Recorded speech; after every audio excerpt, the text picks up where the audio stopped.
ॐ असतो मा सद्गमय तमसो मा ज्योतिर्गमय मृत्योर्मामृतं गमय। ॐ शान्ति शान्ति शान्तिः। शांति मंत्रम बृहदारण्योपनिषत् ध्यान श्लोकम भगवद्गीता। ओम प्रपन्नपारिजाताय स्तोत्रवेत्रैकपाणये ज्ञानमुद्राय कृष्णाय गीतामृतदुहे नमः। सर्वोपनिषतो गावो दोक्ता गोपालनन्दनः पार्थो वत्स सुधी भोक्ता लुप्तं गीतामृतं महत्।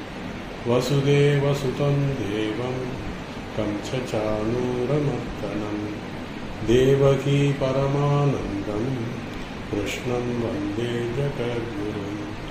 मूकं करोति वाचालं पङ्गुं लङ्घयते गिरिं यत्कृपातमहं वन्दे பரமானந்தமாதவம். பகவத்கீதை 7வது அத்தியாயத்துக்கு வந்துட்டோம். சென்ற வகுப்புல 7வது அத்தியாயத்தினுடைய முன்னுரையை பற்றி பார்த்தோம். இந்த வகுப்புல இந்த ஞான விஞ்ஞான யோகம் அப்படிங்கிற தலைப்புல நம்ம 7வது அத்தியாயம் பார்க்கிறோம். இந்த அத்தியாயத்தில் ஞானம் என்றால் என்ன, விஞ்ஞானம் என்றால் என்ன அப்படிங்கிறத நான் போன வகுப்பிலே நம்ம சொல்லிட்டேன். முதல் 3 ஸ்லோகத்தில் சுருக்கமாக பகவான் என்ன சொல்ல வருகிறார் இந்த ஸ்லோகத்தில் மட்டும் நம்ம பார்த்துட்டு அப்புறம் ஸ்லோகத்துக்கு போகலாம். இதுல முதல் 3 ஸ்லோகத்தில் யார் ஒருவன் சகுன பிரம்மனை சரணடைகிறானோ அவனே நிர்குண பிரம்மனை அடைய முடியும் அப்படிங்கிற ஒரு விஷயத்தை சொல்றாரு. அப்போ நம்ம சகுன பிரம்மனை மட்டும் உபாசிச்சா பத்தாது. அப்போ என்ன பண்ணணும் அப்படின்னா சகுன பிரம்மன்ல இருந்து நிர்குண பிரம்மனுக்கு போகணும். பக்தி முக்தி முதிர்ச்சி அடைந்தால் ஞானத்துக்கு போகும். ஞானம் வந்தால்தான் நிர்குண பிரம்மம் அடைய முடியும். நிர்குணம் பிரம்மம் அடைந்தால், அதாவது இந்த ஸ்லோகத்துல என்ன சொல்ல வர்றாருன்னா, முழுவதும் நீ என்னை பற்றி முழுவதும் தெரிந்து கொள் அப்படிங்கிறார். முழுவதும் தெரிந்து கொள்ளனா என்னுடைய சகுன பிரம்மனை பற்றியும் அதே நானே நிர்குண பிரம்மனாகவும் இருக்கிறேன். ஆக இந்த இரண்டையும் நீ தெரிந்து கொள்ள வேண்டும் அப்படின்னு சொல்றதுனால நம்ம எப்படி போகணும் அப்படின்னா முதல் சகுன பிரம்மன்ல இருந்து தான் நிர்குண பிரம்மனுக்கு போக முடியும். ஏனென்றால் நம்முடைய மனம் அந்த அளவுக்கு பக்குவம் அடையவில்லை. படிப்படியாக அது பக்குவம் அடைய வேண்டும். அதுக்கு அப்புறம் தான் ஞானத்துக்கு போக முடியும். இதை வேறு வழியில் சொன்னால் உருவ வழிபாடு எங்கு நம்மை கடைசியாக கொண்டு சேர்க்கும் என்றால் அது அருவ வழிபாட்டு கொண்டு சேர்க்கும். ஏனென்றால் நம்முடைய மனம் அந்த அளவுக்கு உயர்ந்த நிர்குண பிரம்மனை வழிபட பக்குவம் அடையவில்லை. ஆகவே முதலில் சகுன பிரம்மம், பிறகு நிர்குண பிரம்மம். இந்த வழிமுறையைத்தான் ஞான விஞ்ஞான யோகம் என்று பகவான் சொல்கிறார். உதாரணம், இறைவன் இருக்கிறான் என்பது ஞானி உறுதியாக நம்புகிறான். ஆனால் நானும் இறைவனும் ஒன்று என்று விஞ்ஞானி தான் அறிகிறான், ஞானி அறியவில்லை. ஞானி என்ன நினைக்கிறான்னா இறைவன் இருக்கிறான், பிரம்மம் இருக்கிறது என்று நினைக்கிறான். ஆனால் விஞ்ஞானி என்ன சொல்றாருன்னா பிரம்மம் இருக்கிறது, அதே தான் நான் என்கிறார். அதுதான் பகவான் ராமகிருஷ்ணர் சுவாமி விவேகானந்தரிடம் முதலாவது சொன்னது. நீங்கள் இறைவனை பார்த்திருக்கீர்களா அப்படிங்கிற கேள்வி ஞானத்தை பற்றி தான் கேட்டார். ஆனா பகவான் சொல்லும் போது முழுமையாக தெரிந்து கொள் என்னை பற்றி சொன்னது இந்த ஸ்லோகத்தை சொல்லலாம். பகவான் சொல்றாரு, பகவான் ராமகிருஷ்ணன் வேலூர் திருமண, அதாவது தட்சிணேஸ்வரத்திலிருந்து, நான் இறைவனை பார்த்திருக்கிறேன், நான் அவனை உணர்ந்திருக்கிறேன், நானே அவன் அப்படிங்கிறத இன்டைரக்டா சொல்றாரு அவரு. சோ அதைத்தான் ஞான விஞ்ஞான யோகம் அப்படின்னு சொல்றாரு. சோ இந்த வழிமுறையை நாம் ஞானத்திலிருந்து தான் ஞானத்திலிருந்து தான் விஞ்ஞான யோகத்துக்கு போக முடியும் அப்படின்றார். இறைவன் இருக்கிறான் என்று உறுதியாக ஞானி நம்புகிறான். ஆனால் விஞ்ஞானியோ நானே அந்த இறைவன். இதுதான் விஞ்ஞானியுடைய லட்சணம். இதுதான் மனித வாழ்க்கையின் லட்சியம். எது? நான் நாம் எல்லாருக்குமே நம்ம என்ன கோவிலுக்கு போவோம், எல்லாம் பண்ணுவோம், பூஜை பண்ணுவோம், தேங்காய் உடைப்போம், எல்லாம் பண்ணுவோம். ஆனால் இறைவனை பற்றிய தத்துவத்தை அறிவதற்கு மனம் போகிறதில்லை. ஏன்னா அவங்களுக்கு என்னென்னா அவங்களுக்கு வேண்டியதை கிடைச்சிருது, அவங்க அத்தோடு நின்றுக்கிறாங்க. எப்படி பகவான் ராமகிருஷ்ணர் ஒரு உதாரணம் சொல்லுவார். பெரிய அரிசி குடவுன் இருக்கும், பருப்பு குடவுன் இருக்கும். அங்கே அந்த ஓனர் என்ன பண்ணுவாங்கன்னா, அந்த காலத்துலலாம் மருந்தெல்லாம் கிடையாது.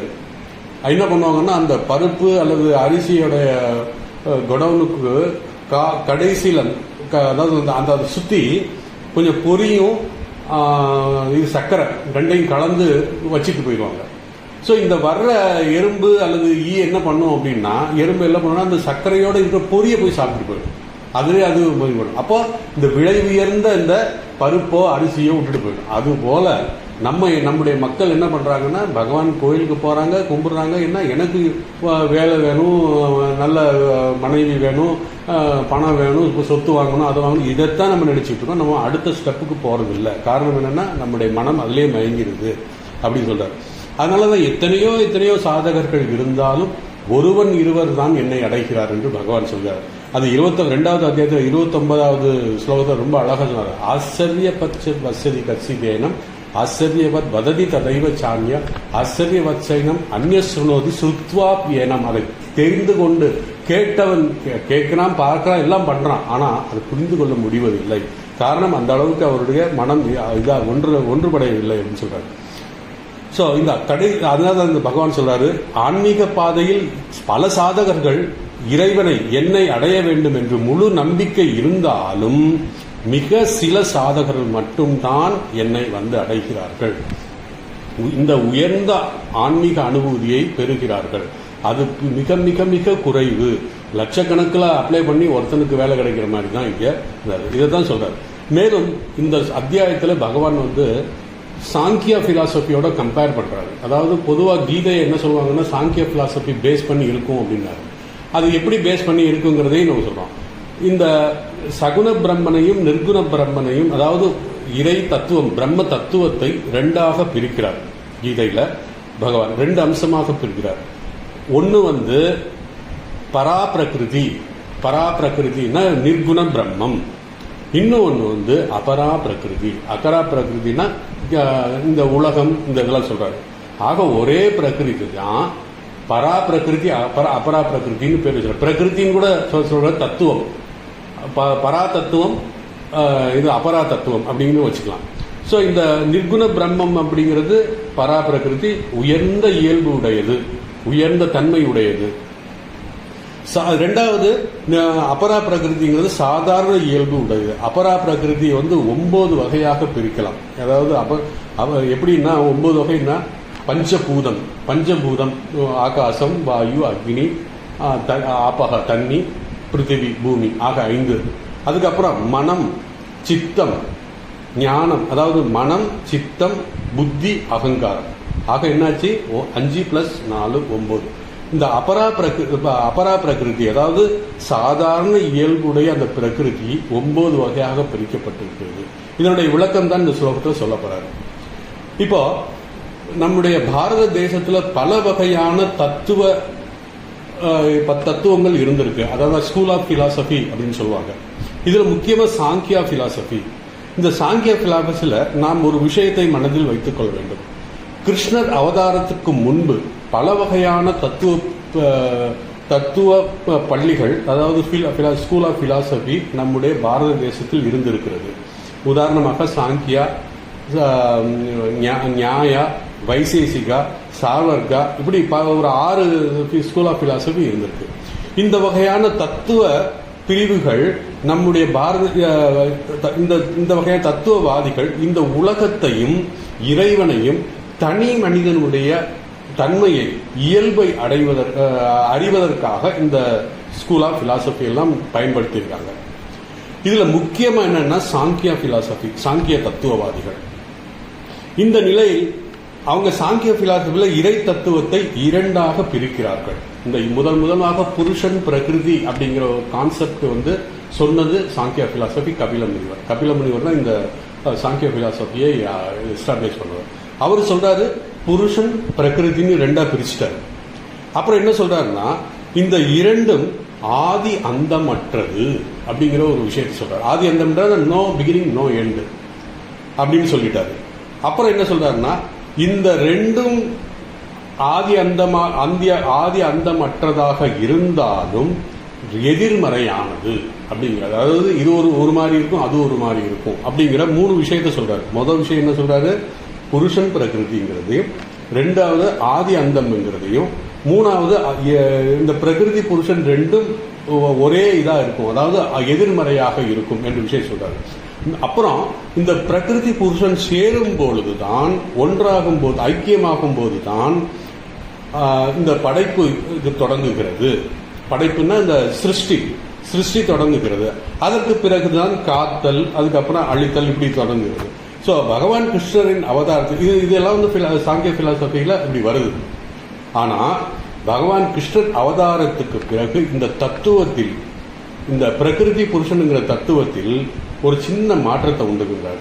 அதாவது இந்த பிரகிருதி புருஷன்ங்கிறது வேறு வேறு தத்துவம் அல்ல, ரெண்டையும் ஒருங்கிணைக்கிறாரு. நம்ம அவங்க சொன்ன மாதிரி பிரகிருதி வேற புருஷன் வேற கிடையாது, ரெண்டும் ஆதி அந்தமும் கிடையாது. ஏனென்றால் ரொம்ப அருமையா சொல்றாரு, இந்த உலகத்துல ஒண்ணுதான் ஆதி அந்தம் இல்லாமல் இருக்க முடியும், ரெண்டு இருக்கவே முடியாது. ஸோ ஸ்டோக்லேயே அடிச்சிட்டாரு. என்ன சொன்னாரு, இந்த உலகத்தில் ரெண்டு ஆதி அந்தம் இல்லாத விஷயம் தத்துவம் இருக்க முடியாது, ஒன்னே ஒண்ணுதான் இருக்க முடியும். ஏன்னா அது எல்லாரும் ஏத்துக்க வேண்டிய விஷயம். ஏன்னு கேட்டீங்கன்னா ரெண்டு தத்துவம் அப்படி இருக்க முடியாது, ஒரே தத்துவம் தான் இருக்கு.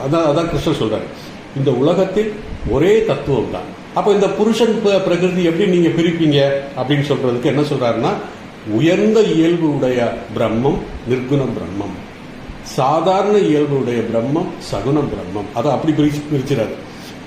முதல் வாதத்தில் இந்த பிரபஞ்சம், இந்த தத்துவம் ஒன்றே தத்துவம். ஏன்னா இந்த உலகத்துல ஒரே ஒரு சாஸ்வதமான ஆதி அந்தம் இல்லாத விஷயம் இருக்க முடியும் அப்படின்னு சொல்லிட்டாரு. ஏனென்றால் இந்த சாஸ்வதமான விஷயம் ரெண்டு இருக்க முடியாது. அது யார் சொல்றாங்கன்னா, வேதாந்த தத்துவத்தில், அத்வைத வேதாந்தத்தில் சொல்றாங்க, ரெண்டு விஷயம் இருக்க, ரெண்டு தத்துவம் இருக்க முடியாது ஆதி அந்தம் இல்லாமல். ஒன்னு இருந்தா தான் அது ஆதி அந்தம் இல்லாதுன்னு சொல்ல முடியும், ரெண்டாவதுன்னா அது ஆதி அந்தம் சொல்ல முடியாது. அதனால அத்வைத தத்துவம் அது சொல்லுது அப்படிங்கிறத பகவான் கிருஷ்ணனும் இங்கே கோட் பண்றாரு. ஆகவே பகவான் கிருஷ்ணன் சொல்றாரு, இந்த பிரகிருதி புருஷன் என்ற ரெண்டு தத்துவம் அல்ல, அது ஒன்றுதான். அதைத்தான் பகவான் இங்கு ஒரே ஒரு பரம்பொருள் உயர்ந்த நிலையில் இருக்கும் போது புருஷன் என்றும், அது தாழ்ந்த நிலையில் சாதாரண நிலையில் இருக்கும் பொழுது அது பிரகிருதி என்றும் சொல்லப்படுகிறது என்று இந்த சாங்கிய பிலாசபியை ஒருங்கிணைத்தார். புருஷன் பிரகிருதிங்கிறத ஒருங்கிணைத்தார். ஆக ஏன்னா பகவான் ராமகிருஷ்ணன் பல தடவை சொல்லியிருக்காரு, கண்ணை மூடி இருந்தால் நிர்விகல்ப சமாதி, அதே கண்ணை திறந்தால் இந்த உலகம் வஸ்துக்கள் எல்லாமே ஆண் பெண் எல்லாமே பார்க்கிறேன், அப்போ எல்லாமே என்ன அந்த பிரம்மம் தான் அப்படிங்கிற சொன்னார். மேலும் பகவான் ராமகிருஷ்ணன் இந்த பிரகிருதி புருஷனுங்கிறத மிக அழகாக ஒரு உதாரணம் சொன்னார். உங்களுக்கு எல்லாம் தெரியும், அமுதமொழிகள் இருக்கு. அதாவது பாம்பு ஆடாமல் அசையாமல் ஒரு இடத்தில் படுத்திருந்தால் அது புருஷன், அதே பாம்பு நெளிந்து ஓடிக்கொண்டிருக்கும் பொழுது அது பிரகிருதி அப்படிங்கிற ஒரு விஷயத்தையும் சொல்றார். மேலும் பகவான் கிருஷ்ணரே ஒரு புது விளக்கத்தை கொடுக்கிறார். என்ன விளக்கம் அப்படின்னா, இறைவன் தன்னுடைய இரண்டு கைகளை கொண்டு, அதாவது இறைவன்கிறது இந்த இடத்துல பரம்பொருள் தன்னுடைய இரண்டு கைகளை கொண்டு தன்னுடைய கண்களை மூடிக்கொள்கிறார். ஏன் இப்படி விளையாடுகிறார் என்று யாரும் கேட்க முடியாது. இந்த நிலையில், அதாவது அவர் நீங்க இப்போ பிரகிருதிங்கிறது, அதாவது இது பரம்பொருள் அப்படிங்கிறது கை கால் இல்லாதது அப்படிங்கிறது நம்ம சொல்லணும். இந்த இடத்துல எப்படி ரெண்டு கை வந்ததுன்னு கேட்கணும். ஒரு உதாரணத்துக்காக சொல்றாரு பகவான். என்ன சொல்றாரு, இந்த புருஷன், அதாவது புருஷன் சொல்லல, பரபிரம்மம் தன்னுடைய இரண்டு கைகளை கொண்டு தன்னுடைய இரண்டு கண்களை மூடிக்கொண்டார். அந்த நிலையில் தான் அதற்கு புருஷன் என்று பெயர், அல்லது நித்தியம் என்று பெயர். அவர் தன்னுடைய கண்களை மூடிய கண்களை திறக்கும் பொழுது, கையை எடுக்கும் பொழுது அவர் இந்த உலகத்தை பார்க்கிற, அதுதான் பிரகிருதி அப்படிங்கிறதையும் சொல்றாரு. சோ இது ஏன் அவர் விளையாடுறாரு அப்படின்னா அது யாரும் சொல்ல முடியாது. ஆக கண்களை மூடிக்கொண்டிருந்தால் நித்யா, கண்களை திறந்திருந்தால் லீலா என்பது தெய்வீக மாயை என்பதையும் பகவான் கிருஷ்ணர் இதில் சொல்றார். சோ இந்த புருஷன் பிரகிருதி தத்துவம் நாம் மனதில் கொள்ள வேண்டியது, இங்கு புருஷன் என்பது ஆண் என்றோ பிரகிருதி என்பது பெண் என்றோ நினைக்க வேண்டாம். ஏனென்றால் நம்ம பொதுவாக நம்ம புரியறதுக்காக முதல்ல இப்படி நினைக்கணும். ஆனால் ரெண்டு கிடையாது. எப்படி பாம்பு அசையாமல் ஆடாமல் இருக்கிறதோ, படுத்துக்கொண்டு இருக்கிறதோ, அது புருஷன். அதே பாம்பு ஆடி அசையும் பொழுது அது பிரகிருதி. அதே போல பிரம்மா சரஸ்வதி, விஷ்ணு லக்ஷ்மி, சிவா பார்வதி, இதெல்லாம் நம்ம புருஷன் மணவன் கணவன் மனைவிங்கிறோம். பிரம்மா என்றால் அந்த அறிவு ஞானம் எந்தவித வெளிப்பாடு இல்லாமல் இருக்கும் பொழுது அது பிரம்மா. அது சரஸ்வதி. அது எப்படி மாறுது? அந்த ஞானம் நமக்கு வரும் பொழுது அது சரஸ்வதி. அதாவது ஆக்ஷன், அது ஆக்ஷன் ஆகும் பொழுது அது சரஸ்வதி ஞானம். ஏன்னா பகவான் என்ன சுவாமி விவேகானந்தர் சொல்றாரு, எல்லா அறிவும் உன்னிடத்தில் இருக்கிறது. அப்போ என்னாச்சு? அது படுத்திருக்கு, எந்த இதுவும் இருக்கு. அதனால உச்சிச்சதா ஜாக்கிரதாங்கிறாரு. எல்லா அறிவும் உன்னிடத்தில் இருக்கிறது. அப்போ எப்போ அது வெளியே வரணும்? நம்ம முயற்சி பண்ணி அதை ஆக்ஷன் கொண்டு வெளியே கொண்டு வரணும். அப்போ அதுக்கு தான் பிரகிருதி வேணும். ஆக இந்த பிரம்மா சரஸ்வதி, விஷ்ணு லக்ஷ்மி, சிவா பார்வதி எல்லாம் பிரகிருதி புருஷன் அப்படிங்கிற மாதிரி எடுத்துக்கணும். கணவன் மனைவி என்று எடுத்துக்கொள்ளக்கூடாது. இது ஆக்ஷன் இல்லாமல் இருக்கும் பொழுது, இது ஆக்ஷனோட இருக்கும் பொழுது. ஞானம் ஆக்ஷன் இல்லாமல், எந்தவித செயல்பாடும் இல்லாமல் ஞானம் இருந்தால் அதற்கு பேர் புருஷன். அதே ஞானம் வேலை செய்ய ஆரம்பித்தால் அதுக்கு பேர் சரஸ்வதி. அப்படி பிரம்மா சரஸ்வதி அப்படிங்கிற ஒரு விஷயத்தை இந்த இதில் நாம் புரிந்து கொள்ள வேண்டும். அதற்காகத்தான் அபரா பிரகிருதி, பரா பிரகிருதி, அபரா பிரகிருதி அப்படின்னு சொன்னார். பரா பிரகிருதி என்பது பியூர் கான்சியஸ்னஸ், உள்ளுணர்வு. இந்த உயர்ந்த பண்பு உடைய உள்ளுணர்வு உடையவர் ஒவ்வொரு உயிரும் உலகம் இந்த பிரபஞ்சம் முழுவதும் இருக்கிறது. அதாவது இந்த பியூர் கான்சியஸ்னஸ் அப்படிங்கிறது இந்த உடல், உயிர், இந்த உலகம், எல்லா பிரபஞ்சத்திலும் அது இருக்கிறது. பகவான் ராமகிருஷ்ணர் சொல்றாரு தன் காட்சியில, ஒரு காட்சியில இந்த உலகம் எல்லாம் ஒரு மெழுகு பொம்மை மாதிரி இருக்கிறது. அதாவது மெழுகால் ஆகப்பட்ட மரம், செடி, கொடி, வீடு, ஆண், பெண், ஆடு, மாடு, கோழி எல்லாமே இருக்கு அப்படிங்கிற மாதிரி சொல்றாரு. ஸோ இந்த பிரபஞ்சம், தட் இஸ் அந்த பியூர் கான்சியஸ்னஸ் தான் எல்லாமாக இருக்கிறது அப்படிங்கிற விஷயத்தை பகவான் இங்கே சொல்றார். இந்த உள்ளுணர்வு தான் எல்லா உயிர்களையும் தாங்குகிறது. ஆශ්‍රயம், அதாவது ஆශ්‍රயங்கிற வார்த்தை குணாශ්‍රய குணமயி அப்படின்னு சொல்றோம். குணாශ්‍රய குணமயி அப்படிங்கிற ரெண்டு பண்பு இது இருக்கு. குண ஆශ්‍රயம்னா எல்லாத்துக்கும் ஆதாரமாக இருப்பது, மூன்று குணத்துக்கும் ஆதாரமாக இருக்கிறது ஆශ්‍රயம்.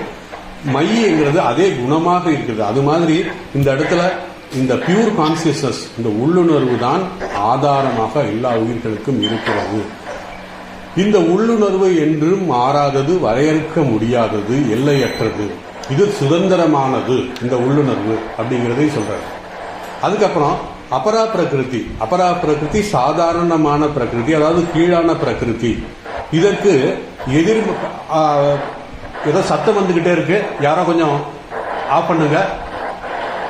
குறக்குறன்னு சத்தம் வருது. ஹலோ. இந்த அபரா பிரகிருதிங்கிறது கீழான, அதாவது சாதாரண நிலையான பிரகிருதி. இதற்கு உயர்ந்த பிரகிருதிக்கு எதிர்மறையானது.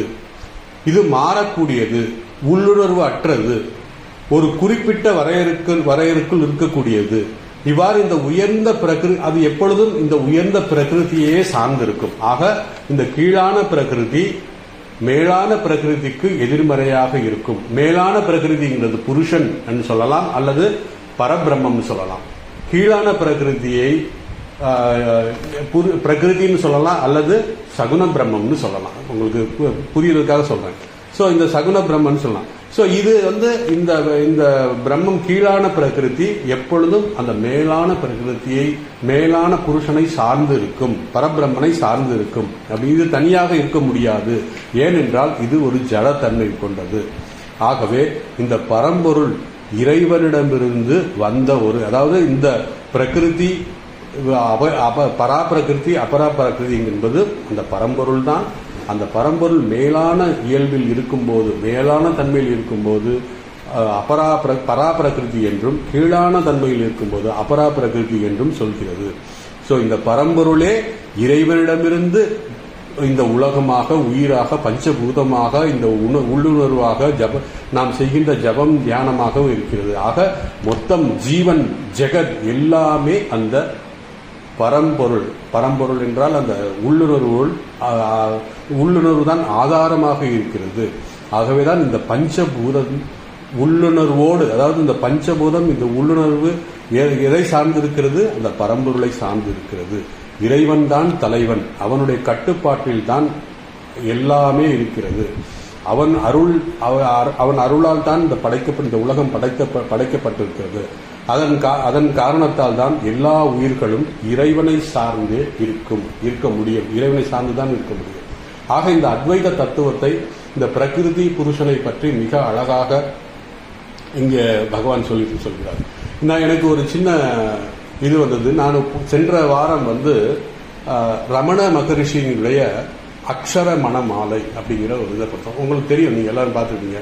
அருணாச்சல சிவ அருணாச்சல சிவ அருணாச்சல சிவன் சொல்லி இந்த ரமண மகரிஷி நம்ம நினைச்சுக்கிட்டு இருக்கோம் அவர் அத்வைத தத்துவம். ஏன்னா யாரு எந்த கேள்வி கேட்டாலும் கேட்பவன் யார் என்று பார், உனக்கு புரியும் அப்படின்னு சொல்வார். அதாவது ஹூ ஆம் ஐ, நீ யார் அப்படின்னு சொல்வார். அந்த மாதிரி அவருடைய புத்தகங்கள் அவருடைய உபதேசங்கள் வாசித்தால் எல்லாம் நமக்கு என்ன புரியும்னா அவர் ஒரு அத்வைதவாதி அப்படிங்கிற மாதிரி புரியும். ஆனால் இந்த அக்ஷர மனம் மாலையில மிக அழகாக இந்த கீழான தன்மையுடைய அந்த பிரகிருதி மேலான தன்மையை சார்ந்து இருக்கிறது என்பதை அழகாக விளக்குகிறார். பாத்தீங்கன்னா அக்ஷரம் அப்படின்றா க்ஷரமற்றது, அதாவது அழிவில்லாதது. அப்ப அந்த அழிவில்லாதது மணமாலை அப்படின்னு இருக்காரு. மனம் என்றால் கல்யாணம், மாலை கல்யாணத்துக்கு மாலை வேணும். இந்த இடத்துல மணமகள் யாருன்னு கேட்டா நம்மளுடைய ஜீவராசிகள். அதாவது இந்த இதுல என்ன சொல்றது, அபரா பிரகிருதி ஜீவராசிகள் தான் மணமகள். அப்ப மணமகன் யாரு அப்படின்னா அந்த அருணாச்சல சிவன். அந்த பாவத்துல தான் ரமண மகரிஷி கிரிவலம் வரும் பொழுது இந்த மலையே சிவனாக பார்த்து அவன் ரமண மகர்ஷி தன்னை நாயகியாக நினைத்து கொண்டு இந்த அருணாச்சலேஸ்வரரை நாயகனாக நினைத்து பாடின பாட்டு அப்படிங்கிறத நான் பார்த்தேன். எனக்கு ரொம்ப ஆச்சரியமா இருந்தது. அந்த பாட்டு பார்த்தீங்கன்னா ஒவ்வொரு இடத்துலையும் தன்னை ஒரு நாயகி பாகவத்துல என்னை எப்படி நீ ஏற்றுக்கொள்ளப் போகிறாய், நான் தவித்துக் கொண்டிருக்கிறேன் அப்படிங்கிற ஒரு பெண்மையோடைய தன்மையை அந்த ஒவ்வொரு பாடல்ல காமிக்கிறது. 108 நாளா இருக்கு, நீங்க படிச்சு பாருங்க, ரொம்ப அருமையா இருக்கு. நான் இப்பதான் அதை படிக்க ஆரம்பிச்சிருக்கேன். மிக அருமையான விளக்கங்கள். அந்த ஒவ்வொரு தமிழ் வேர்டிங்ஸ் கொஞ்சம் கஷ்டமா இருக்கு, ஆனா ரொம்ப அருமையா அந்த இதுல விளக்கப்பட்டு ஒவ்வொரு விஷயமும் அவ்வளவு தெளிவா சொல்லியிருக்காரு. ஸோ இதுல இருந்து நினைச்சா நம்ம பக்தி பாவம் தான், பக்தி பாவம் மிக முக்கியம். ஆக இப்ப நம்ம 3வது, அதாவது 7வது அத்தியாயத்துல பக்தி பாவத்தை பார்க்க போறோம். அந்த பக்தி பாவம் எங்கிருந்து வரும், எப்படி வரும் அப்படின்னா 6வது ஸ்லோகம் 6வது அத்தியாயம் வரைக்கும் நம்ம கர்மயோகம் தான் பார்த்தோம். இப்ப 2வது பக்தி யோகம் பார்க்க போறோம். இந்த பக்தி யோகம் முதிர்ந்தால் பக்தி முக்தி போச்சுன்னா அதுதான் ஞானம் வரும் அப்படின்னு சொல்றாரு. அந்த விஷயம்தான் இந்த ஸ்லோகத்துல பகவான் சொல்ற போறாரு, கிருஷ்ணன் சொல்ல போறாரு. அதே மாதிரி இந்த ரமணர் மகரிஷின்னு பாத்தீங்கன்னா பக்தியோட போனா தான் ஞானம் கிடைக்கும்ங்கிற விஷயத்தையும் அவர் இந்த அக்ஷரமண மாலையில மிக அழகா சொல்றாரு. இனி இந்த 3 ஸ்லோகத்தை பத்தி நம்ம ஒரு விஷயத்தை பார்ப்போம். அதாவது நான் முதல் ஸ்லோகம் படிக்கிறேன். 3வது ஸ்லோகம் முடியுமான்னு தெரியல. இந்த முதல் ஸ்லோகம் மட்டும் நம்ம படிக்கலாம். மையா சக்த மனாக பார்த்தா யோகம் லிஞ்சன் மதாஸ்ரய அசம்சயம் சமக்ரம்மா யதா ஞாசசி தத் ஸ்ருணு. ஆக இந்த அத்தியாயத்துல பகவான் என்ன சொல்ல போறாருன்னா, ஞானம் என்றால் என்ன, விஞ்ஞானம் என்றால் என்ன, ஞானத்துக்கும் விஞ்ஞானத்துக்கும் என்ன வித்தியாசம் ஏற்கனவே நம்ம பார்த்துட்டோம். ஸோ இந்த ஏனென்றால் ஞானம் விஞ்ஞானத்தை புரிந்து, ஞானம் மட்டும் இருந்தா பத்தாது, விஞ்ஞானம் ஞானம் இல்லாம வராது. இந்த 2ஐயும் புரிந்து கொண்டால் தான் நீ என்னை புரிந்து கொள்ள முடியும் என்று பகவான் கிருஷ்ணன் இதுல சொல்றாரு. அதனால மையா அசக்த மனா பார்த்தா யோகம் இஞ்சன் மதாஸ்ரயா அசம்சயம் சமக்ரம் மாம் யதா ஞாசிஷி தத் ஸ்ருணு. இதோடைய சிம்பிள் மீனிங் என்னன்னா, பார்த்தா என்பால் இசைந்த மனதினாய் என்னிடத்தில் அடைக்கணம் புகுந்தவனாய் ஐயமுற என்னை முற்றும் அறிபவன் என்னை முற்றும் அறிந்து நீ எப்படி புரிந்து கொள்ள வேண்டும் இருக்கிறேன், அப்படி நான் உனக்கு சொல்கிறேன், உனக்கு எப்படி வேண்டுமோ அப்படி நான் சொல்கிறேன் அப்படின்னு சொல்றாரு. ஸோ இந்த ஸ்லோகத்தில் சுருக்கமாக சொன்னோம்னா 3 கண்டிஷன் போடுறாரு. என்னன்னா, நம்ம பரம்பொருளை பற்றிய விஷயம், இறைவனை பற்றிய விஷயம் முழுமையாக தெரிந்து கொள்ள வேண்டும் என்றால் 3 கண்டிஷன் சொல்றாரு. முதல் விஷயம் என்னன்னா, மையா அசக்த அப்படிங்கிற ஒரு சொன்னார். அது என்னன்னா, பக்தி வேணும் அப்படிங்கிற சொல்றாரு. அது எப்படின்னுங்கிறத நான் விளக்க நான் சொல்றேன். அதுக்கப்புறம் என்ன சொன்னா, யோகம் யுஞ்சன் அப்படின்னா யோகத்தை பக்தி பண்ணதுக்கு அப்புறம் அந்த பக்தி சாதனை ஞான சாதனையாக மாறும் அப்படிங்கிறாரு. ஸோ பக்தி, அதுக்கப்புறம் ஞானம், இந்த 2ம் வந்தால்தான் அதுக்கு தான் ஆசிரியனால் சரணாகதி. இந்த பக்தியிலிருந்து முக்தி, ஞானம் வந்ததுக்கு அப்புறம் தான் பக்தியும் ஞானத்தோடு தான் நாம் சரணடைய முடியும். இல்லை என்றால் சரணடைய முடியாது. சாதாரணமாக நம்ம என்ன சரணடைஞ்சிடலாம், ஈஸியாக நினைக்கிற முடியாது. நான் யார் என்று நீ முழுமையா தெரிந்து கொள்ளாமல் நீ சரணடைய முடியாது என்று பகவான் இந்த ஸ்லோகத்தில் சொன்ன மாதிரி சொல்றாரு. ஸோ இப்போ நம்ம ஸ்லோகத்தில் இந்த 7வது அத்தியாய முதல் ஸ்லோகத்தில் பகவான் மையாசக்த மனா பார்த்தன்னு சொல்லியிருக்காரு. அப்போ முதல் 3 ஸ்லோகத்தில் பகவான் ஈஸ்வரன் யார், அவரை அடைய என்ன செய்ய வேண்டும் என்ற விஷயம்தான் சொல்ல போறாரு. இனி அடுத்து இந்த அத்தியாயத்தில் என்ன சொல்லுகிறார்? முதல் 3 ஸ்லோகத்தில் ஈஸ்வரன் யார், அவருடைய ஞானம் என்று சொல்லிட்டு, அதுக்கப்புறம் ஈஸ்வருடைய தன்மைகள், அவருடைய பண்புகள் எல்லாம் சொல்ல போறாரு. அவரை அடைய என்ன குணங்கள் வேணும் அப்படிங்கிறதை சொல்ல போறாரு மற்ற இனி வர்ற ஸ்லோகங்கள்ல. ஸோ முதல் 3 ஸ்லோகத்தை பத்தி நம்ம பார்க்கிறோம். ஸோ அவரே சொல்றாரு, இந்த அத்தியாயத்தில் என்ன சொல்ல இருக்கிறார் என்பதை அவரை அறிமுகம் பண்றார். ஏன்னா 6வது அத்தியாயம் வரைக்கும் அர்ஜுனன் கேட்டுட்டு, ஒருவேளை அர்ஜுனன் போதும்பா எனக்கு போர் அடிக்குதுன்னு சொல்லிட போயிடுவானோ அப்படிங்கிற ஒன்று நினைக்கிறானோ என்னமோ தெரியல. அதனாலே பகவான் என்ன சொல்றாருன்னா, நான் உனக்கு சொல்கிறேன். ஏன்னா அவரே சொல்றாரு. மற்ற அத்தியாயத்திலலாம் அர்ஜுனன் கேள்வி கேட்டு சொல்வார். இந்த இடத்துல தியானத்தை பத்தி சொன்ன உடனே, யோக பிரசனை பத்தி 6வது அத்தியாயத்தில் சொன்ன உடனே, சரி போதும் இதோட நம்ம நிறுத்திக்கலாம் அப்படின்னு அர்ஜுனன் நினைக்கிறான். அப்போ நீ இன்னும் முழுமையாக என்னை பற்றி தெரிந்து கொள்ளவில்லை, நீ என்னை முழுமையாக தெரிந்து கொள்ள வேண்டுமென்றால் என்ன செய்ய வேண்டும் என்று பகவானே இதுல முதல் ஸ்லோகத்தில் அவரே சொல்றாரு. ஸ்ரீ பகவானு வாச்சா, நான் பகவானே சொல்றாரு அப்படிங்கிற சொல்றாரு. ஸோ இந்த அறிமுக உரையில் ஈஸ்வர ஞானம் என்ன அப்படின்னு சொல்ல போறாரு. பிறகு இறைவனை பற்றி அறிய வேண்டும் என்றால் பக்தி சாதனை மிக முக்கியமானது என்று சொல்கிறார். இறைவனை அடைய பக்தி மட்டும் போதாது, அத்துடன் சரணாகதியும் ஞானமும் வேண்டும் அப்படின்னு சொல்ல போறாரு. அதாவது முதல் பக்தி, அதுக்கப்புறம் ஞானம், பக்தியோடு ஞானம், பக்தியோட முதிர்ச்சி ஞானம். வெறும் ஞானம் வேற ட்ராக் கிடையாது, எல்லாம் ஒண்ணுதான். அதுக்கப்புறம் தான் சரணாகதி. ஆக இந்த 3 விஷயம் சொல்றாரு. இவை எல்லாம் முதல் ஸ்லோகத்தில் சொல்லப்பட்டிருக்கிறது. 2வது ஸ்லோகத்தில் ஈஸ்வரனுடைய ஞானம் எப்படிப்பட்டது, அதனுடைய சொரூபம் என்ன என்பது 2வது ஸ்லோகத்தில் சொல்லப்படுறது. பிறகு ஞானத்தின், தட் இஸ் ஈஸ்வர ஞானத்தின் மகிமை என்ன, இதைத்தான் 3வது ஸ்லோகத்தில் சொல்ல இருக்கிறார். ஸோ முதல் ஈஸ்வர ஞானம் இஸ் ஈக்குவல் டு பக்தி, அதுக்கப்புறம் ஞானம், சரணாகதி. இதுதான் அதோடைய ஈக்குவேஷன். ஸோ முதல் ஸ்லோகத்தை பார்த்தால் பகவான் 3 கண்டிஷன் சொல்றாரு, 3 தகுதிகள் வேணுங்கிறாரு. என்ன தகுதிங்கிறது நான் சொன்னேன். இப்போ இந்த தகுதிகள் இருந்தால்தான் இந்த ஈஸ்வர ஞானத்தை முழுமையாக புரிந்து கொள்ள முடியும். அதற்காகத்தான் அர்ஜுனா இந்த தகுதியுடன் என்னை பற்றி தெரிந்து கொள் அப்படின்னு இந்த முதல் ஸ்லோகத்தில் சொல்றாரு. முதல் தகுதி என்ன அப்படின்னு கேட்டீங்கன்னா பக்தி தான் முதல் தகுதி.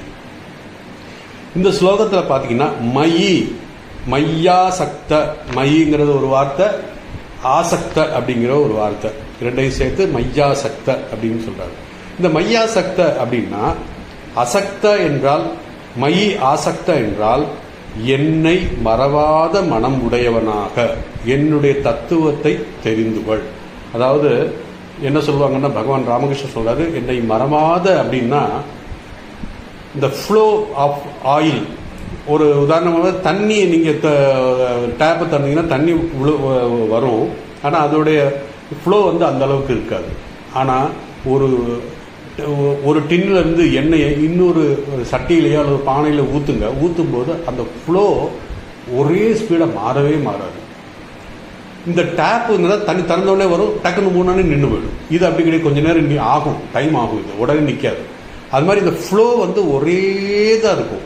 அதுதான் சொல்றார் பகவான் பக்தியை பற்றி என்ன சொல்லும்போது, எப்படி மறவாமல் இருக்க வேண்டும் என்றால், ஒரு டின்னில் இருந்து எண்ணெயை ஒரு சட்டியில் ஊற்றும் போது அந்த ஃப்ளோ மாறாதோ அது மாதிரி நீ எப்பவும் என்னை பற்றி நினைக்க வேண்டும். அதுதான் மையா அசக்த மறவாத மனம் உடையவனாக இருக்க வேண்டும். அப்போதான் என்னுடைய தத்துவத்தை பெறணும். எனவே முதல் தகுதி என்ன சொல்றாரு, பக்தி. என்னிடத்தில் மாறாத மறவாத மனமுடன் இரு அப்படின்னு சொல்றாரு. ரெண்டாவது வரியில் அப்கோர்ஸ் இப்படிப்பட்ட தகுதி என்னை பற்றிய முழுமையாக நீ உணர்ந்து கொள்ள முடியும் அப்படின்னு சொல்லிட்டு, முதல் இதுல மையா அசக்த மனம்னா என்னிடத்தில் மனம் வைத்தவனாக, என்னிடத்தில் பற்று வைத்தவனாக இருந்து என்னை அடைய வேண்டும். பக்தி என்பது ஈஸ்வரன் இறைவன் மேல் இருக்கும், ஈஸ்வரன் பகவான் மேல் வைக்கின்ற அன்பு. பக்தி என்றால் ஈஸ்வரன் அல்லது பகவான் நமக்கு பிடித்த இஷ்ட தெய்வத்தின் மேல் வைக்கின்ற அன்பு.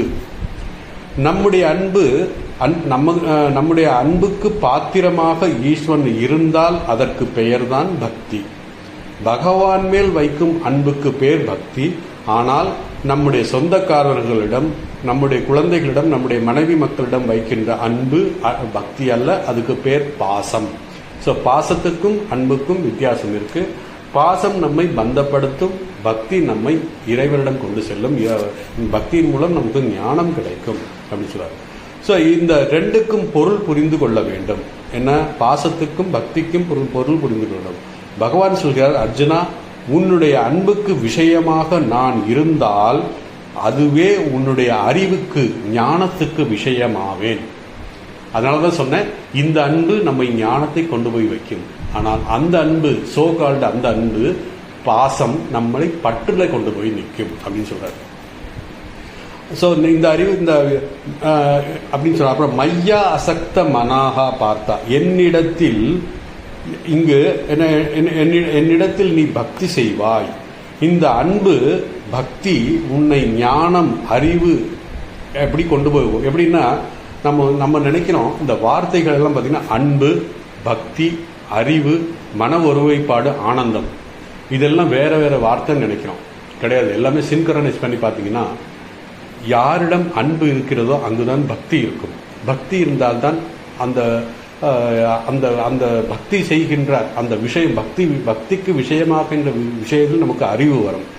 அந்த அறிவு வந்தால் மனம் ஒருமைப்பாடு வரும். இந்த மன ஒருமைப்பட்டால் தான் ஆனந்தம் கிடைக்கும்.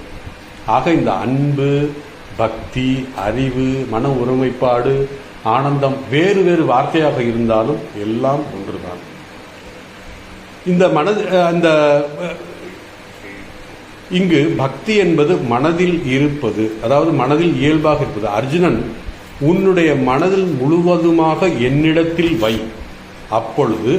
அப்பொழுதுதான் நீ என்னை அறிவாய். எனவே பக்தி என்பது நாம் நினைவில் வைத்துக் கொண்டு, நாம் என்ன நினைக்கிறோம் என்றால் நினைப்பது போல் அல்ல. பக்தி நிறைய குழப்பத்தை உண்டு பண்ணும். எப்படி கர்மம் நமக்கு நிறைய குழப்பத்தை உண்டு பண்ணதோ அது மாதிரி இந்த பக்தி, பல வகையான பக்தி இருக்கு. அந்த பக்தி எப்படி நம்மளை குழப்பம்ங்கிறதை நம்ம பார்ப்போம். பின்னாடி வரும்போது நம்ம இந்த பக்தியினுடைய தெளிவான விளக்கம் பகவானே சொல்றார். அதனால பக்தி தான் ஆதாரம், பக்தியில் இருந்து தான் ஞானம் வர முடியும். அதனாலதான் யோகம் இன்ஜன் சொல்றாரு. மையாசக்த மனா பார்த்தான்னு சொல்லிட்டு அதுக்கப்புறம் யோகம் இன்ஜன் சொல்றாரு. இந்த பக்தியின் மூலமாகத்தான் ஞானம் வரும் என்பதற்கு இதுதான் உதாரணம்.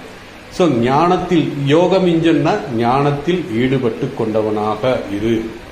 இந்த யோகம் என்றால் ஞானம், ஞான யோகம். என் மீது மனதை வைத்துக் கொண்டு ஞான யோகம் என்ற சாதனை செய்து கொண்டு இருப்பவனாக இரு. இங்கு பகவான்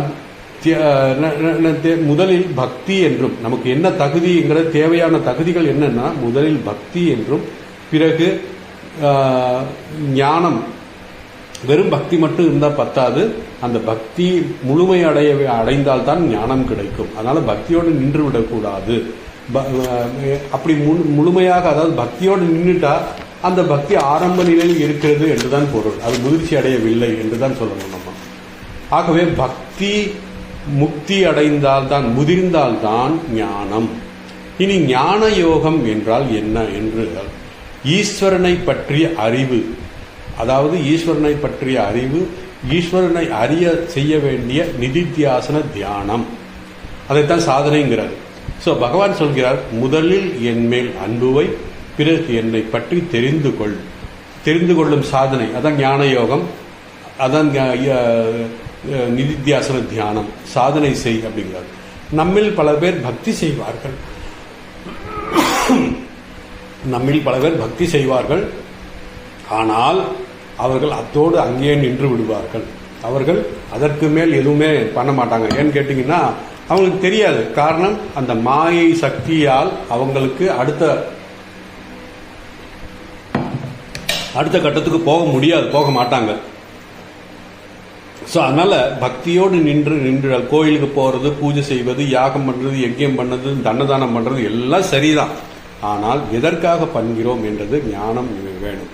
அதனாலதான் பகவான் சொல்றார், பக்தியினுடைய முதிர்ச்சி ஞானம் என்று இறைவனை பற்றி தெரிந்து கொள்ள வேண்டும். அப்பதான் முழுமையாக என்னை பற்றி தெரிந்து கொள்ள முடியும். பக்தியோடு நின்று விட்டால் நம்முடைய பக்தி அத்தோடு நின்றும் நமக்கு அதே இடத்துல நிற்க வேண்டியதான், மேலே போக முடியாது. உதாரணமாக நம்ம கீதை வகுப்புல 1 மணி நேரம் நம்ம கீதையை பற்றி பார்க்குறோம். அது என்ன? இறை தத்துவம். இந்த இறை தத்துவத்தை கேட்க வேண்டும் என்றால் ஒரு சாதாரண விஷயம் கிடையாது. ஏன்னா இன்னைக்கு 11 பேர் தான் இருக்கீங்க. ஏன்னா மற்றவங்களுக்கெல்லாம் அது கிடைக்கல. ஏன்னா அவங்கெல்லாம் பக்தியோடு நின்றுறவங்க, ஞானத்தை பற்றி யோசிக்கிறது இல்லை.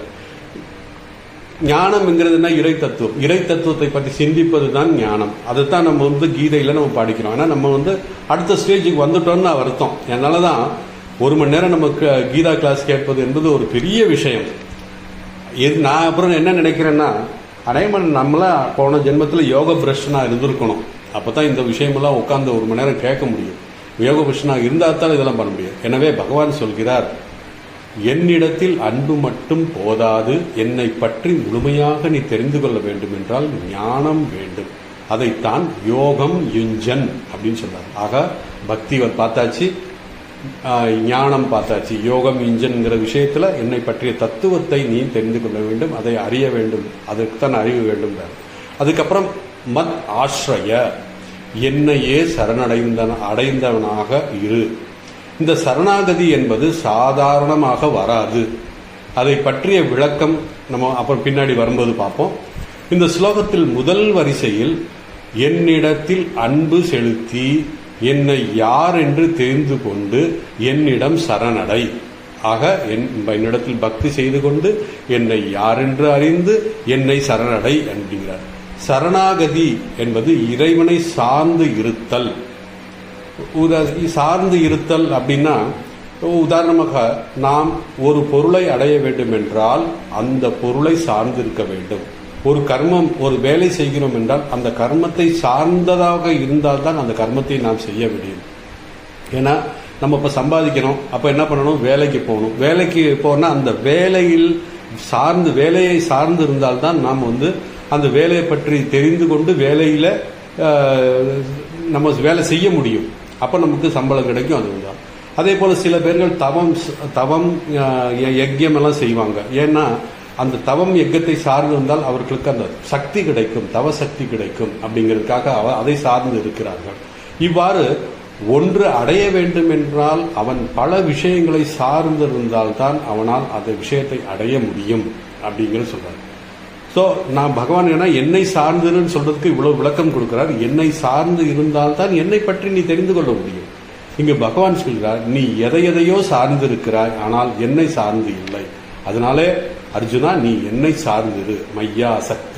பகவான் சொல்ற, நீ எதையும் சார்ந்து இருக்காதே, என்னையே சார்ந்து இரு. அதுதான் சரணாகதி அப்படின்னு சொல்றாரு. முழு நம்பிக்கை என்னிடத்தில் இருக்க வேண்டும். அதைத்தான் மதாக்ஷ்ரய அப்படின்னு சொல்றாரு. ரமண மகர்ஷி ஒரு கதை சொல்றாரு. எப்படின்னா, ஒருவன் ரயில் பயணத்துக்காக ரயில்வே ஸ்டேஷன்ல நிக்கிறாரு. அவன் வந்து நிறைய சுமை தலையில என்னென்னமோ தூக்கிட்டு வந்திருக்காரு, கையில 2-3 பேக் எல்லாம் வந்திருக்காரு. புகை வண்டி அந்த ட்ரெயின் வந்து அந்த ஸ்டேஷனுக்கு வருது. உடனே இவர் ஏறுறாரு, அவர் கூட மற்றவங்க எல்லாம் ஏறுறாங்க.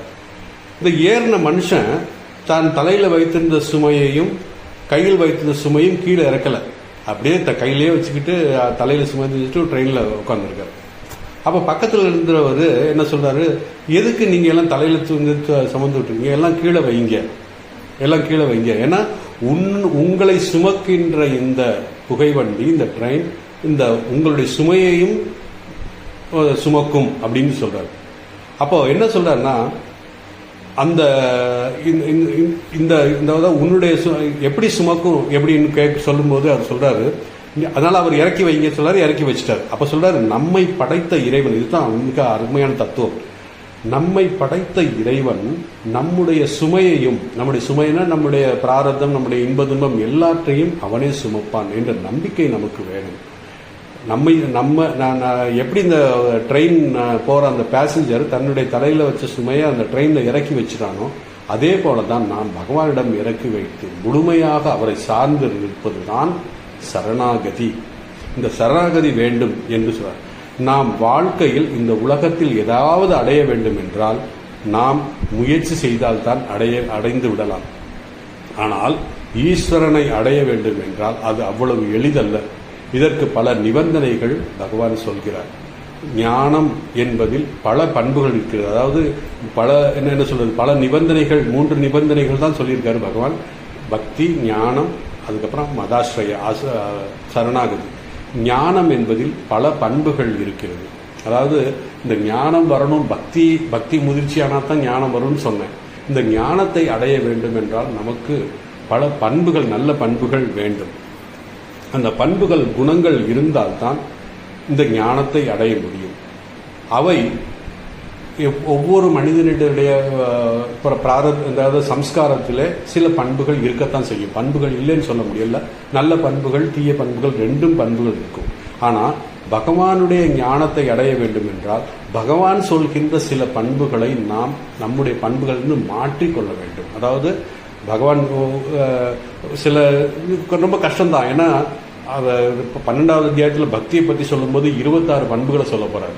12வது அத்தியாயத்தில் இதுலேயுமே ஞானத்தை பற்றி சொல்லும்போது சில பண்புகள் எல்லாம் சொல்றாரு. அவர் சொல்கின்ற பண்புக்கு ஏற்ற மாதிரி நம்முடைய பண்புகளை மாற்றிக்கொள்ள வேண்டும். அப்பதான் அந்த ஞானம் கிடைக்கும். ஏன் நம்ம பக்தியோடு நின்றுக்கிறோம் அப்படின்னா நம்மளுடைய பண்புகள் நாம் மாற்ற தயாராக இல்லை. அது மிகவும் கடினம் தான். அது பகவானே சொல்றாரு, ரொம்ப கஷ்டம்தான்.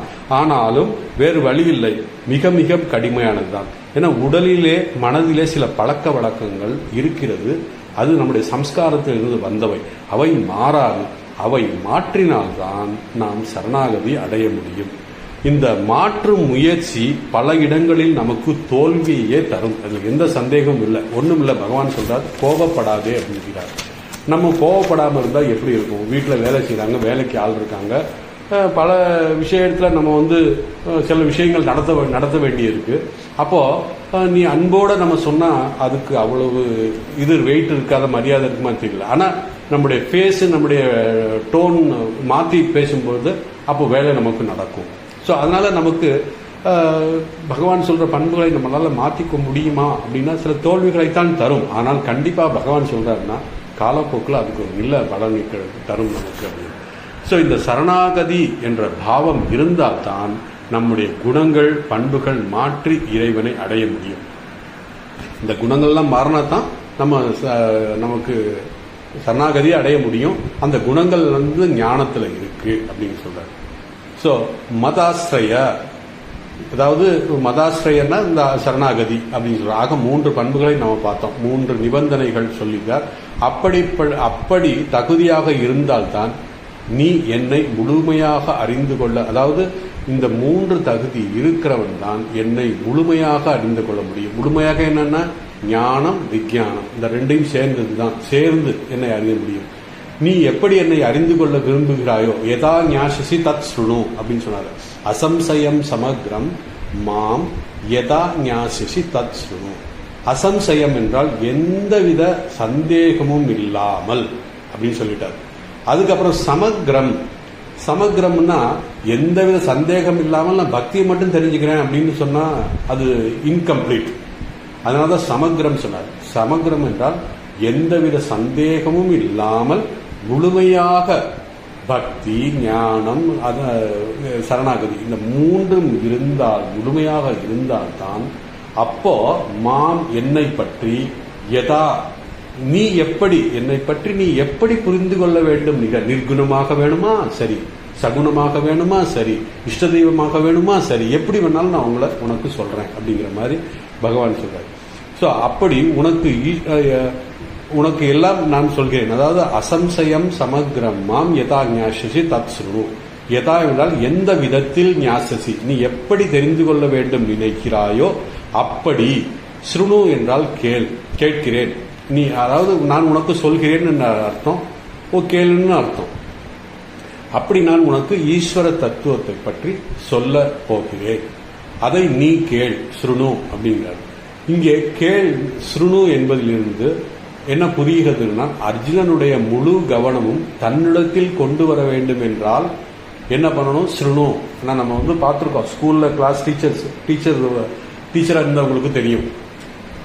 அடிக்கடி என்ன பண்ணுவாங்க, பசங்களை பார்த்துட்டு கவனி இங்க அப்படின்னு சொல்லுவாங்க. அவங்க கவனிச்சு கிளாஸ் நடந்துகிட்டு இருக்கோம், கிளாஸ் நடந்துகிட்டு போது கேட்டுக்கிட்டு தான் இருப்பான், ஆனா முழு கவனம் அங்க இருக்காது. அப்போ டீச்சர் என்ன சொல்லுவாங்க, கவனிங்க அப்படின்னு சொல்லும்போது அவன் திருப்பி அவனுடைய இது ரீஅசியூம் பண்ணி அவன் ஒரு இதை சுதாரிப்பான். அதனால தத் ஸ்ருணு, அதாவது அசம்சயம் சமக்ரம்மா தத் ஸ்ருணு அப்படிங்கிறார். சோ என்னை பற்றி சந்தேகம் இல்லாமல் நான் உனக்கு சொல்கிறேன், கேள் அப்படிங்கிறார்.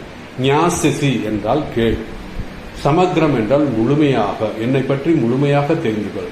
ஏன் முழுமையாக என்றால் நமக்குள் இருக்கின்ற அறிவு, அதாவது நமக்குள் எந்த ஒரு அறகுறையாக நம்ம புரிஞ்சிருக்கோம். எந்த விஷயத்தையும் நம்ம முழுமையாக பொறுமையாக தெரிந்து கொண்டால்தான் அதனுடைய அறிவு முழுவதும் இருக்கும். அறகுறையாக இருந்தால் அது முழு அறிவு கிடையாது. இப்போ பிரம்மம் இந்த உலகம் முழுவதும் இருக்கு, நமக்கு தெரியறது இல்லை, ஆனா தெரிஞ்ச மாதிரி நம்ம பண்றோம். காரணம் நமக்கு அறகுறையா இருக்கும். அதனால இறைவன் எங்க இருக்கிறான்னு நம்ம தேடிட்டு இருக்கோம். சோ இந்த அறகுறையாக தெரிந்து கொள்வதுதான் மித்யா. இருக்கு ஆனா இல்லாத போய் தெரியுது, இல்லாதது இருக்கிறது மாதிரி தெரியுது, அதுதான் மித்யாங்கிறோம். சோ அறகுறையா தெரிஞ்சுக்கிறது தான் மித்யா அப்படிங்கிறோம். ஆகவே நான் முழுமையாக இந்த எந்த குறையில்லாமல், அதாவது முழுமையாக என்னால் ஞான விஞ்ஞானம் நான் உனக்கு சொல்கிறேன் அப்படின்னு சொல்றேன். இந்த அத்தியாயத்தில் பகவான் முழுமையாக இறைவனை பற்றி சொல்கிறேன் என்றால் இதற்கு முன் சுருக்கமாக சொல்லியிருக்காரு. இப்போ முழுமையாக சொல்ல போறேன்னு சொல்லி 7வது அத்தியாயத்தில் மீண்டும் விளக்க போறார். இறை தத்துவத்தை பற்றி சொல்றாங்க. ஏன்னா இறை தத்துவத்தை பத்தி 1வது அத்தியாயத்திலிருந்து 6வது அத்தியாயத்துல வரைக்கும் கொஞ்சம் கொஞ்சம் தான் சொல்லியிருக்காரு. அங்க மெயினா தனி மனிதனுடைய தத்துவத்தை, இயல்பை பற்றி தான் சொன்னார்.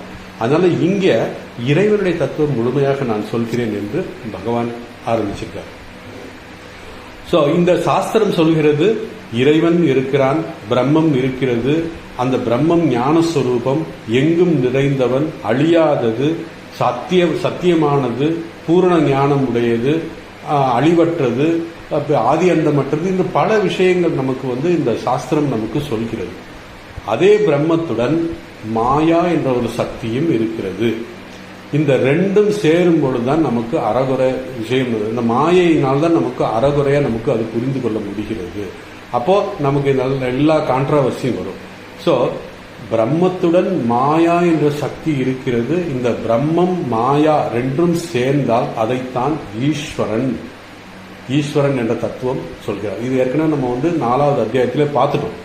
பிரம்மத்தோடு சேர்ந்த மாயை தான் ஈஸ்வரன்.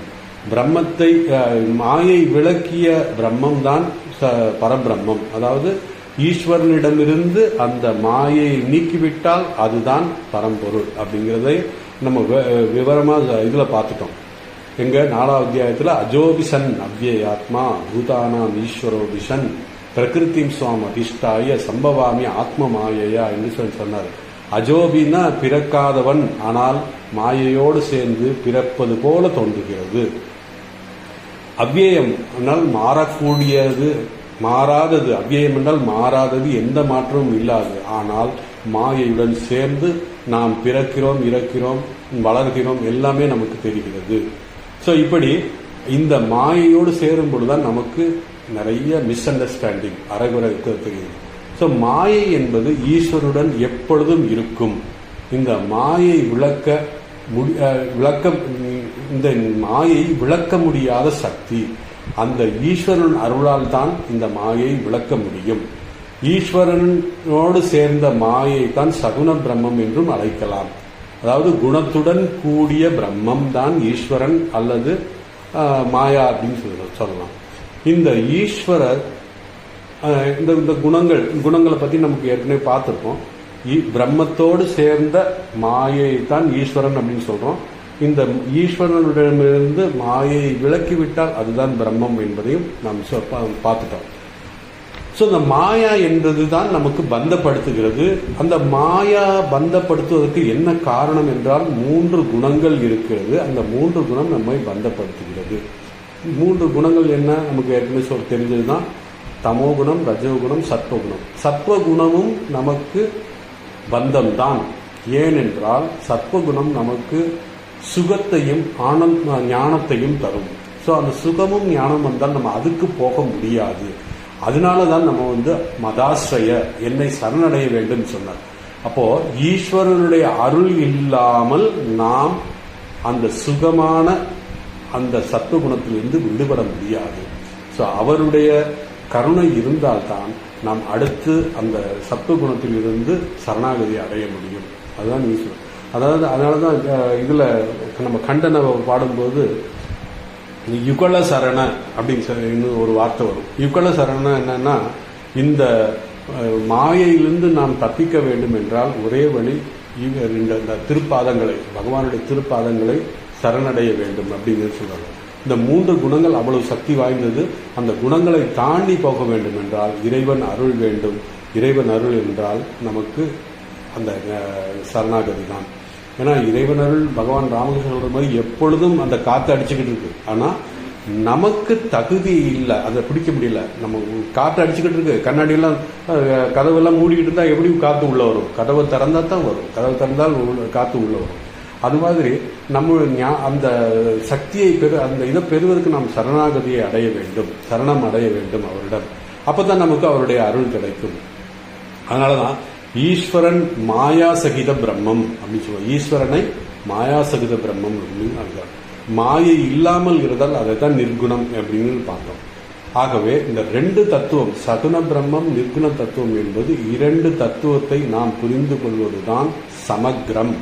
ஏன் இவ்வளவு நேரம் சொல்ல சமக்ரம்னா என்ன? 2ஐயும் புரிந்து கொள்வது. அதனாலதான் பகவான் ராமகிருஷ்ணன் மகேந்திரநாத் குப்தாவிட்ட சொல்லும்போது சொல்றாரு, நீ உனக்கு சகுனத்தில் விருப்பமா, நீ நிர்குணத்தில் உனக்கு பிடிக்குமான்னு கேட்டப்போ எனக்கு சகுனம் பிடிக்காது, அதாவது குருவ வழிபாடு பிடிக்காது, அருவம் தான் பிடிக்கும் அப்படின்னு சொல்றாரு. அப்போ பகவான் என்ன சொல்றாரு, உனக்கு நல்லது, நீ நிர்குணம், அதாவது உருவ வழிபாடு உனக்கு அருவ வழிபாடு தான் பிடிக்கும் என்றால் நல்லது. ஆனால் நீ உருவம் இல்லை என்று சொல்லக்கூடாது. ஏனென்றால் 2மே இறைவன் தான். உனக்கு பிடிச்சிருக்கு, அதனால் நீ போ. அதனால அது இல்லைன்னு சொல்லாத அப்படிங்கிறத பகவான் அதில் சொன்னார். ஸோ சமக்ரம் என்றால் முழுமையாக. மாயையுடன் பிரம்மம் சேர்ந்தால் அது சகுன பிரம்மம். மாயை நீக்கி பிரம்மமாக இருந்தால் அது நிர்குண பிரம்மம். ஸோ இங்கு பகவான் ஈஸ்வர தத்துவத்தை முழுமையாக சொல்ல போகிறார் என்பதைத்தான் இங்கு சொல்கிறார். 2 தத்துவங்கள் முழுமையானது, அதாவது சகுன பிரம்மனை பற்றியும் சொல்ல போறார், நிர்குண பிரம்மத்தை பற்றியும் சொல்ல போகிறார். இதை முழுவதும் தெரிந்து கொண்டால்தான் என்னை முழுவதும் தெரிந்து கொண்டதாக பொருள் அப்படின்னு சொல்றார். 2 தத்துவத்தையும் முழுமையாக சொல்ல போகிறார் என்று இங்கே சொல்கிறார். இதை பற்றிய இதுதான் இந்த அத்தியாயத்தில் விளக்கப் போகிறார். அதுக்கப்புறம் இந்த இடத்துல மாம் அப்படிங்கிற ஒரு வார்த்தை சொன்னார். எங்க சொன்னாரு? மதாசிரியங்கிறதுல மாம் அப்படிங்கிறது வரும். மதாசிரிய பிரிச்சோம்னா மாம் அப்படிங்கிறது மத் ஆசிரிய மையாசக்த மனா பார்த்தா யோகம் இஞ்சன் மதாஸ்ரய. செகண்ட் லைன்ல பாருங்க, அசம்சயம் சமக்ரம் மாம். இந்த மாம் அப்படிங்கிற வார்த்தைக்கு பகவான் ஒரு விளக்கம் கொடுக்கிறார். என்னன்னா இதை பற்றி 2 தத்துவத்தை சொல்றார். மாம்ங்கிறதுக்கு பகவான் கிருஷ்ணரை சொல்றார். மாம் என்றால் முழுமையாக என்னை பற்றி தெரிந்து கொள்வோம், எப்படி என்னை பற்றி முழுமையாக தெரிந்து கொள்ளுதல். அப்போ முழுமையாக தெரிந்து கொள்ளுதல் அப்படின்னா எப்படி இதை நம்ம பார்க்கறது அப்படின்னா, மாம் எப்படின்னா என்னைன்னு அர்த்தம். இந்த என்னை நான் அப்படிங்கிறதுக்கு 4 அர்த்தங்கள் பகவான் சொல்றார். எப்படின்னா, முதலாவதாக இந்த கீதை உபதேசம் கிருஷ்ணன் அர்ஜுனன் அப்படிங்கிற ஒரு இடத்துல, அப்படிங்கிற ஒரு இதில் பார்த்தோம்னா கிருஷ்ணன் தான் நான் சொல்றார், அவர் தான் சொல்றாரு நான் அப்படிங்கிறது. அர்ஜுனன் கூட இருக்கான். ஸோ இந்த இடத்துல மனிதன், அதாவது ஒரு ஜீவ ஆத்மா அப்படின்னு கூட சொல்லலாம். அந்த ஜீவாத்மா யாருன்னு அடுத்த ஸ்டேஜுக்கு போனீங்கன்னா ஈஸ்வரன் அப்படின்னு சொல்லுவோம். அதுக்கப்புறம் போனீங்கன்னா இல்லை, ஃபர்ஸ்ட் கிருஷ்ணர் யாரு? விஷ்ணுவுடைய அவதாரம். விஷ்ணு யாரு? ஈஸ்வரன். ஈஸ்வரன் யாரு? பரபிரம்மம் நிர்குண பிரம்மம். இந்த இந்த இந்த விஷயம் இந்த ரேஞ்சில் பார்க்கணும். அதனால 4 அர்த்தம் இருக்கு சொல்றாரு. முதலாவதாக கிருஷ்ணன், அர்ஜுனுடைய நண்பன். 2வது விஷ்ணு என்ன யாரு? அவதாரம்னா இந்த இடத்துல கிருஷ்ணராக வந்திருக்கிறார். இந்த அவதாரம் யாரு அப்படின்னு கேட்டீங்கன்னா ஈஸ்வரன் என்பது யாரு? எல்லா தேவதைகளுக்கும் தலைவன். இப்ப இந்த இடத்துல விஷ்ணுவுக்கும் ஈஸ்வரனுக்கும் என்ன வித்தியாசம் அப்படின்னு பாத்தீங்கன்னா, ஈஸ்வரனுங்கிறது ஈசன்னா ஆளுபவன். யாரை? ஈஸ்வரன் அப்படின்னா மற்ற எல்லா தேவதைகளையும் ஆளுபவன் தான் ஈஸ்வரன். இந்த இடத்துல விஷ்ணு அப்படிங்கிறது ஒரு குறிப்பிட்ட இந்த இது படைத்தல், காத்தல், அழித்தல், இந்த 3 விஷயத்துல காத்தல் வேலையை செய்பவர் விஷ்ணு. அதுதான் வித்தியாசம். ஸோ ஈஸ்வரன் என்பது எல்லா தேவதைகளும் தலைவன். பிரம்மனும் மாயையும் சேர்ந்த தத்துவம், அதை நம்ம பார்த்தோம். ஈஸ்வரன் என்ன? பிரம்மமும் நிர்குண பிரம்மமோட மாயை சேர்ந்தால் அது ஈஸ்வரன் அப்படின்னு சொல்றோம். விஷ்ணு என்பது இந்த ஸ்திதி, அதாவது காக்கும் தொழிலை செய்பவன் விஷ்ணு அப்படின்னு சொல்றோம். ஸோ கிருஷ்ணர் என்பது விஷ்ணு, அதாவது விஷ்ணுவினுடைய அவதாரம் தான் கிருஷ்ணர். காக்கும் தொழிலுக்காக வந்திருக்கிறன்னா யதாகி தர்மஸ்ய கிளானிர் பவதி பாரத, அதுக்காக தான் கிருஷ்ணர் வந்தார். இந்த கிருஷ்ணர் யாருன்னா விஷ்ணுவினுடைய அவதாரம். இந்த விஷ்ணு யாரு அப்படின்னு பார்த்தீங்கன்னா அந்த ஈஸ்வரன் வந்தவர். அவர் யார் அப்படிங்கிற கடைசி அந்த பரபிரம்மன். ஆக கிருஷ்ணர், விஷ்ணு, ஈஸ்வரன், நிர்குண பிரம்மன் இந்த இந்த இதில் வரும். அதுக்காகத்தான் சமக்ரம் அப்படிங்கிற வார்த்தை. இதை எல்லாமே நான் உனக்கு சொல்ல போகிறேன். நான் எனது அப்படிங்கிற விஷயத்தை இந்த நிர்குண பிரம்மத்தை சொல்கிறது அப்படின்னா கடைசி அந்த நிர்குணத்துக்கு வந்துடும்.